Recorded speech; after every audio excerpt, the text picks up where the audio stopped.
Alright, everybody. My name's Jagadame. Just got done with the Atlanta GP. Uh, Went 3-2-2 record. 3 wins, 2 losses, 2 draws. Had a pretty good time. But I had a lot of people, well, not a lot of people, but quite a few people ask me about this deck list that I ran, which was a red-green Kirik list. And I want to kind of get a video out there, showing what the deck is, how I played it, and kind of putting it out there for more feedback because I'm working on this deck quite a bit now and gonna try to make it so it's more fun and enjoyable to play, and so it does a little bit better in some of the matchups that it lost. Um, so real quickly, run through the deck. Uh, your ruler is Kirik, flips into Kirik the Draconic Warrior. If you don't know what he does, he's pretty simple. Judgments for 2 red and 1, energizes for energize red. At the beginning of the game, you get 10 strength counters on him. That's gonna Those come into play a little bit later once we start going through the deck. It's a really strong resource for him, and you can tap him to put X number of strength counters. X equals 10 minus the number of strength counters currently on him to refill on his strength counters. He's currently still sealed. We don't know what he's going to be doing on his roller side or his J roller side. But on his J roller side, he's a 12-10 with precision. When he comes to play, you put X strength counters on him, which is 15 minus the number of counters he has, and you can remove 5 strength counters from him to deal 500 damage to target J Resonator. Interesting tech with him, if you haven't played him before, is going ahead and let's say you have 10 counters on him, you Judgment. In response to the Enter the Battlefield trigger, go ahead and remove all 10 of those counters to deal 10 damage to something or 5 damage to 2 separate things, and then get 15 more counters back on him. So you can effectively deal, without any additional counters being put on him, you can deal 25 points of damage spread across 5 different sources at least, or 5 different targets at least. So, creature, the base of the deck is fairly, fairly, it's mixed between, but we start off with your standard staple of, if you're playing the game right now, 4 Tamas. We have 3 Dragonoid Rogues. They're more of a good, like, put it down for damage, comes back to your hand. It's kind of hard to deal with if they're working at sorcery speed or chance speed without quick cast removal.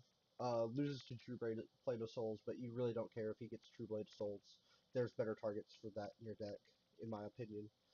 Um, excuse me, still getting a little bit of over a little bit of a cold.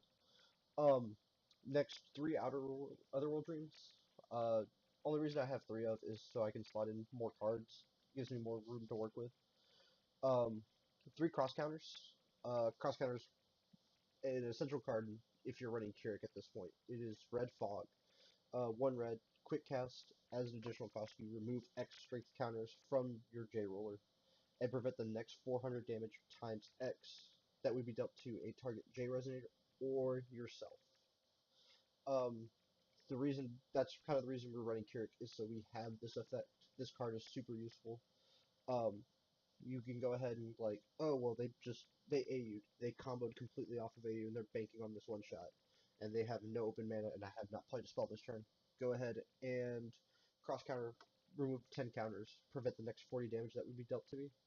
Okay, so now that AU player has to deal 80 damage to kill you if you're at 40. Super good card.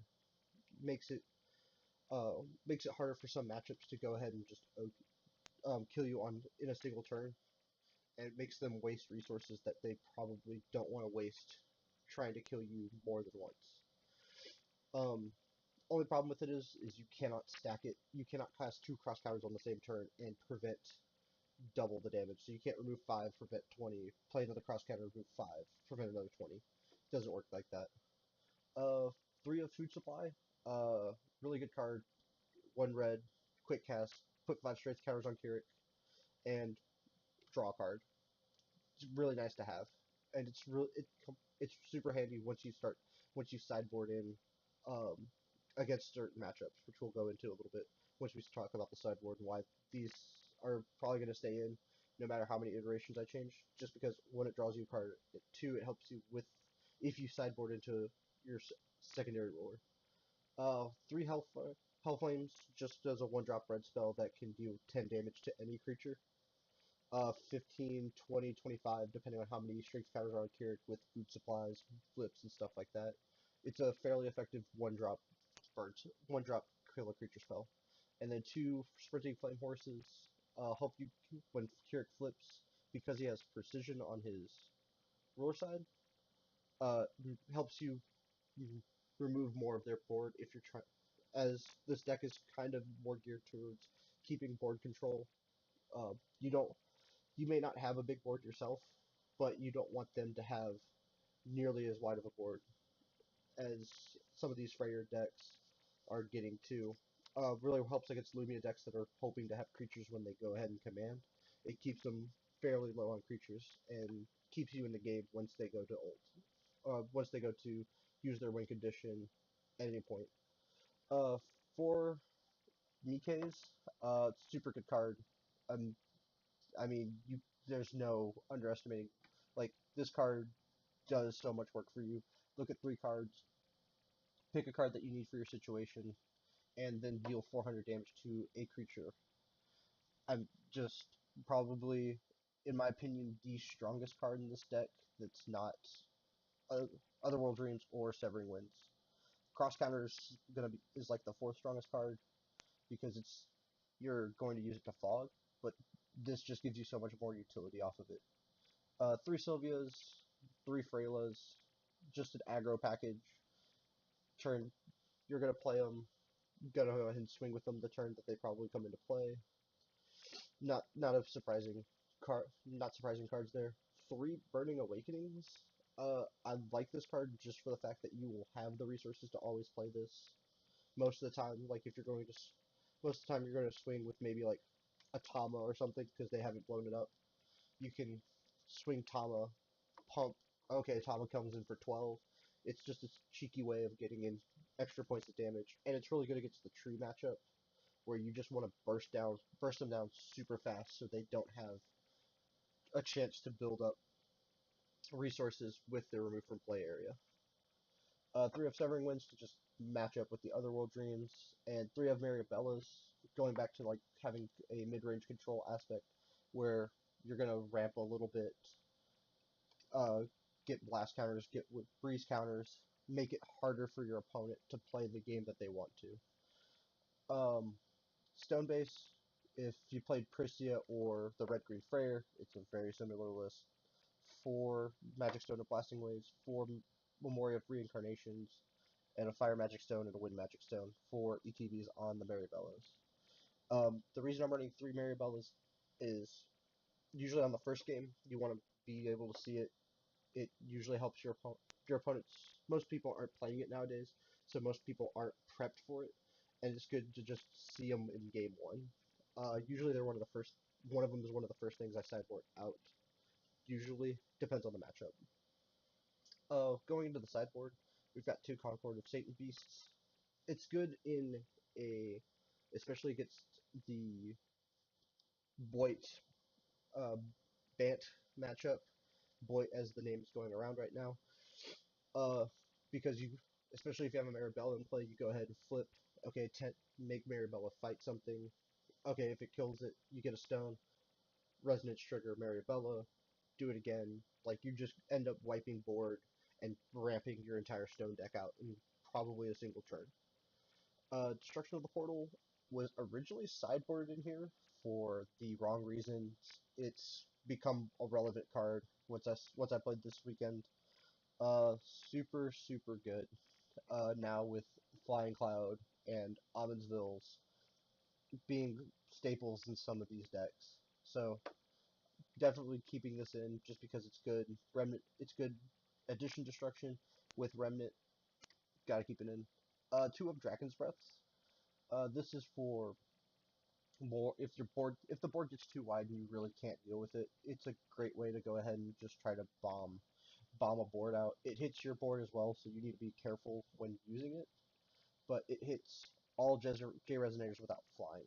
So, like, let's say you have 10 counters on Kirik. You pay 3, uh, remove 10 counters, deal 10 to a board. 10 damage to everything without flying. And if the deck, if they don't have a way to give something that they need to save flying, or they can't pump it out of range, you've got them. And it's an easy way to just get rid of a board without having to run, uh, what is it? Final Battle, there we go. Can't think right now, sorry. Um, 2 Kirik's partners. This is your answer for Flying Cloud. This is your replacement for Flying Cloud because you don't have a green ruler. And it helps you fetch back some of your battle arts. Your battle arts being Dragon's Breath, Cross Counters, and Burning Awakenings. Um, if especially if you need, like, you're not drawing a Dragon's Breath, but you draw a Kirik's partner, it's not the worst thing to see. It just means it's gonna take you 2 turns. It's gonna take you 1 turn extra to play your second Dragon's Breath, but you'll at least know that you have your Dragon's Breath. 3 Burn to Cinders, that should be pretty obvious which matchup that's for right now. It's still a really good removal spell, but it's pretty much right now for one matchup and one matchup only. Uh, 3 Demon Flames, these are sideboarded in if you sideboard into your sideboard ruler, which is Guardian of Fire Magic Stones. This sideboard is a little bit different than what I ran this weekend. This is after playing against a couple of the top tier decks, and running into the problem of not being able to get rid of a 10/10 body that likes to keep recurring itself. So this is just a way to you go ahead call a fire you call a stone and you have a 9 in 10 chance of getting a fire magic stone. Deal 200 damage to something. If it's, let's say they don't have the Freya Resonator in play yet, you could just go ahead and pop a token. Or if they do, hit it for 200 and hope to Demon Flame it. Maybe if they don't have counters on Freyr. But most of the time, if you're doing this, you're just trying to keep them from building the board.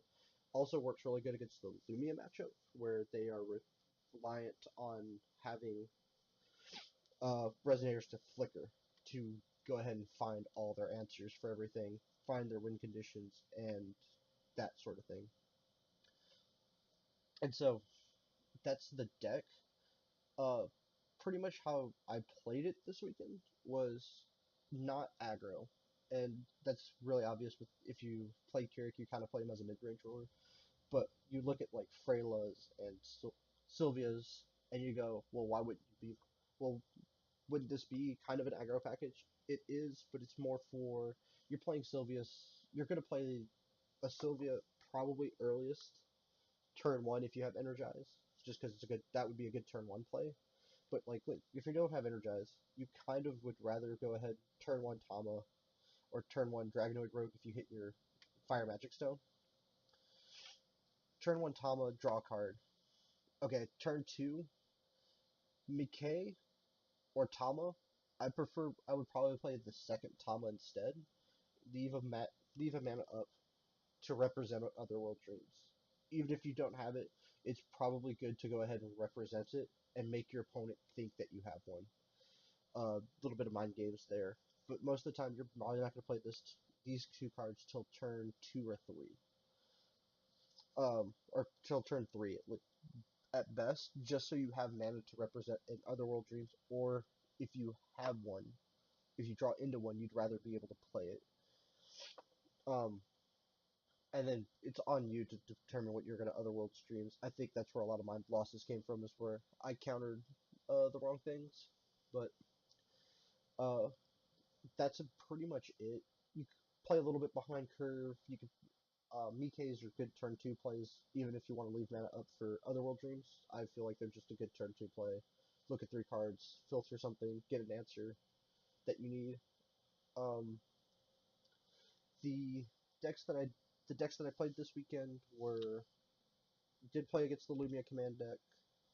Uh, Played against the Black Green Freyr lists. Had 1 draw, 1 loss there.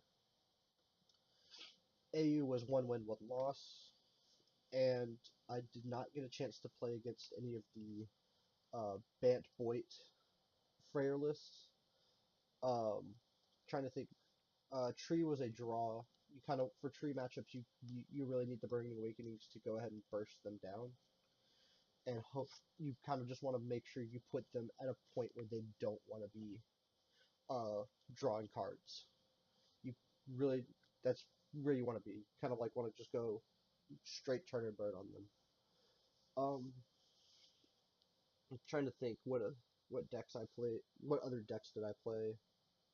Because I played a lot of elves, 2 elf decks, 2 AUs, Lumia. That's 5. Tree. Yeah, I forgot that one of my rounds was pretty much a pie because the opponent was a no show. So, like, so I got a good variety of the meta, and personally think your worst matchup is definitely like your worst matchup is going to be Freyr, um, which is why the Guardian Magic Stones is in there. For Black and Green Freyr, I feel like it's a worse matchup than the regular Boit. I think Boit's a 50-50. You just need to play really smart and make sure that you know what your game plan is going in, which is just to keep them cleared of a board, cleared of everything. But the Black Green Freyr is so hard to deal with because of its 10-10 body that it gets to just put into play. So that's a little bit. That's just the deck tech. Leave your thoughts and opinions in the comments of the video. I'll probably check on them, but I'm gonna hopefully be working on this at locals. Not a really great place to test, but stay tuned because I know Outer World's going to be doing a couple of going to be play testing this deck on Lackey. Hopefully on stream. I'm not quite sure. Go ahead and follow them on stream just in case. Um, Overall, last thoughts and opinions on this deck is it's just a fun deck to play. It's got interesting interactions. It's kind of it's still like the red green Prisha aggro or red green decks that people are kind of accustomed to. It's just you got to play a little bit around your ruler more. You're not just going to go ahead and flip Prisha and go, cool, I'm going to swing in and burn, or flip Freyr, Taya, swing, and do a whole bunch of shenanigans. This is more of a tempo deck where you want to play a little bit reactively to what your opponent's doing. You can still go aggro. I don't know how you would do if you just switch straight to face, but if you play it to a face style and it works for you, let me know and I'll try doing it at locals as well. But thank you guys for watching the video. Hope you have a good time playing this deck if you do play it, and please let me know if there's some things that I can change to make this deck any better.